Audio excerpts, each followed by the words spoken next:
I was kind of surprised. I was doing a course on the history of mankind with Yuval Noah Harari, who's a professor from University of Israel, Tel Aviv. And he's written a book called The Sapiens, about the story of mankind. And he talks about gossip as being one of the most essential things that kept a group of animals or people, it allowed them to actually survive. It was a means of transmitting knowledge, right? So if a bird screeched in a certain way in one part of the forest, then the deer knew that there's a cheetah on the way. And the deer would bark in a certain way, and it would inform the rest of its community that we need to go from here. So that was the purpose of gossip, that you let people know what dangers are taking place in our society, in our immediate environment, in our community. And this was extremely important in the days of early man, when we were hunters and gatherers, that one group tells another group that don't go there, there are woolly mammoths there, or don't go there, there are tigers there, or don't go near this forest, it's where people ate and they died. Don't drink this water. It was important to talk about other things, right? So I'm not sure what the exact definition of gossip is, but in my mind, gossip in our context, in our society, is talking about someone who is not there to represent himself or herself, right? They are not there in front of you. You're talking about people behind their back. If you notice all your conversations, not all conversations are about you. You most often are talking about people and things and giving your opinion on different things. And when it's something that's not related to you, like you're talking about, something happening in Europe or something happening in California or some other group, it doesn't bother anyone.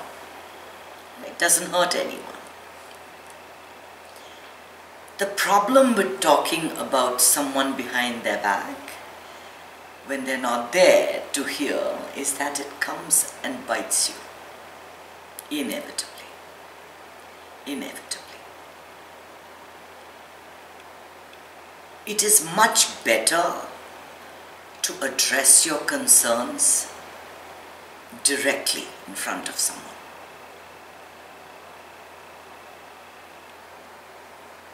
I have to admit that changing this habit of talking about people was something that came only with spirituality. Because people that are spiritual don't talk about people, they don't talk about others, they talk about events and issues, right? And they make comments without making judgments. That's what a truly spiritual person tries to do. But we are all victims of conditioning. We have lived in a certain way, we have joined groups, we want to feel accepted. And even if you are not by nature malicious, when you are in a group and people are talking about someone who is not there, you will be quick to say, yeah, I noticed this also. Oh yeah, really, that happened to me some time ago. I didn't talk about it then. And in even making a comment in a group, you are you are giving like an endorsement to that conversation. it is much better to be in a group of people that don't discuss others. They may discuss their situation. Someone is sick, someone has fallen down, someone needs help.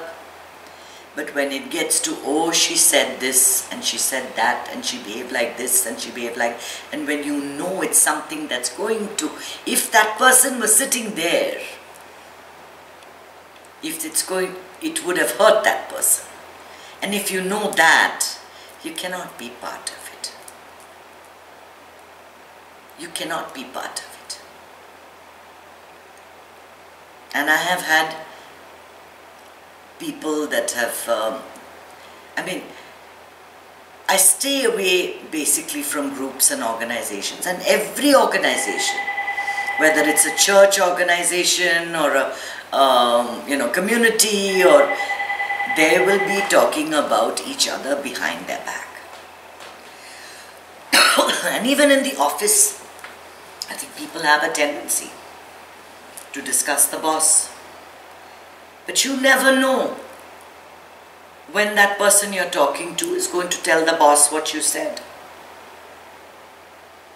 So you have to make it a rule, and you have to watch, police what you say. You cannot say everything that comes to your mind. It's much better to remain silent and be termed as a very boring person than partake in gossip about others. And by gossip, I mean something that would hurt them, that you would never say to their face directly. And most people, if you ask anybody, say, I don't gossip. I don't like gossip. But is that really true? Is that really true? Talking itself uses up a lot of prana. You have one energy, and that energy is used for everything that you do. If you spend that energy doing something creative, doing something useful, it is better than using it to talk, because talking expends energy. So in many ways, this texting is a better idea. Even though I'm not a very good texter, this whole idea of texting is much better because it expends less energy. It takes much less of your time, and the conversation doesn't become extremely long. But there are times, when you feel that somebody has said something against you. Somebody has said something against you, and you feel like you want to share it with someone. And it's all right to talk to a friend and tell them what happened, as long as that friend doesn't tell another friend who tells another friend who tells another friend, and pretty soon the story you said has got ears, nose and a mustache and a wig, and it's quite not in the context that you said it in. It has to be kept confidential between friends. As a rule, it is much better to avoid talking about people. I don't know whether that's something that everyone can follow, but whenever it does occur to you that you're talking about a person, remind one another. Be a monitor and say, hey, let's not talk about someone else. And immediately you'll realize, yes, I shouldn't be talking about someone else. Because yes, we are conditioned human beings.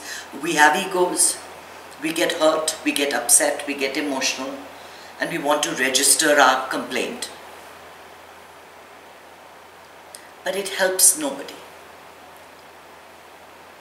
Groups of people that get together and continually discuss politics. It's a thing of gossiping. It solves no problem. It reaches no solution. Everyone is a self-styled master of that topic and knows everything, I don't see the point of having a debate on something like that, that just has no end in sight. People that discuss issues are the kind of people you should encourage in your company. To talk about things that you can do something about, understand something new. There's so much beauty in the world. There's so many wonderful things happening all around us. Recently, I have taken to watching or listening only to BBC News, because that is the only channel I find that is talking about a little entrepreneur in Kenya, and someone who wrote a book in Indonesia, and some movement that started in a garage somewhere. It's so wonderful to hear about different countries and different good things happening everywhere. Because really, the life is not full of horrible things that are happening to you or to us. There are pockets of all this. But it's the company you keep, it's the news you watch. Where do you get your gossip from? If you're getting it from Fox News, it's a totally different thing. If you're getting it from CNN, it's something totally different.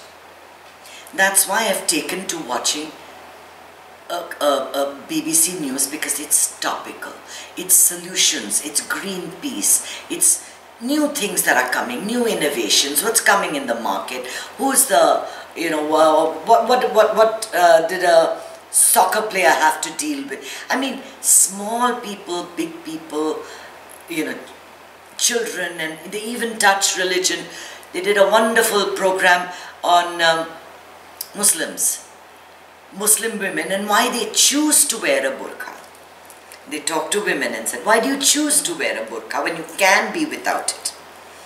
Lovely topics like that, that expand your mind, that make you more accepting, that make you learn more. Life is so full of so many things. The last thing that we need on our plate is to talk about other people. Let them do what they want. Let them say what they want. Nothing bothers you. You have your deflector up. Let anyone say anything they want against you. Let anyone do anything they want. They cannot touch you. They cannot harm you unless you let them. Unless you allow them to enter your mind. Things happen outside. Let them be. You live your life.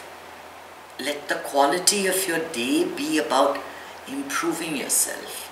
Let every conversation you have be about something new that you learn. A new way of doing things, a new attitude, a new change. Let every moment be like that, moment to moment you live. And then you'll suddenly find that the things that interested you, 10 years ago, why that woman shopped for that, how she managed to buy a Gucci bag, how much did it cost, why is she talking to her mother-in-law like that, why is her mother-in-law saying things about you, why is she wearing that sari or dress at every function, does she have a new, things like that. You'll just smile at it. Smile at it and let it go and say, okay. Now for me, that's kindergarten talk. But now I'm in first grade. I can't talk like that. I've grown up. I've grown up spiritually. I take pride in that.